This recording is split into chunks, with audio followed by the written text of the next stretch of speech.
குழியில சிக்கனை சமைக்க போறாங்க. அரபியன் ஸ்டைல்ல தந்தூர் சிக்கன் பண்ண போறோம்.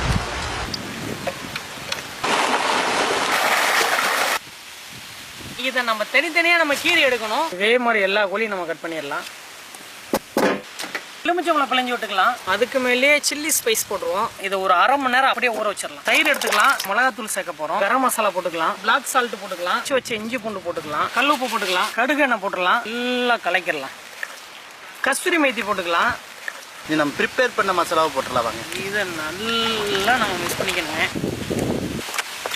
இப்போ இந்த மாதிரி ஒரு கட்டு கம்மி கட்டிட்டோம்னா பிரிஞ்சு வராது. இந்த ரெக்கை எடுத்து இப்படியே நம்ம மடிக்கி விட்டுடலாம். அப்படியே குழியில இருக்குங்க. மேல அப்படியே நம்ம தகரம் போட்டு மூடி மேல ஓலையை போடணும். தண்ண இருக்குங்க இப்போ வரைக்கும் ஹீட்டு. பீங்க பெத்த பீஸ் எனக்கு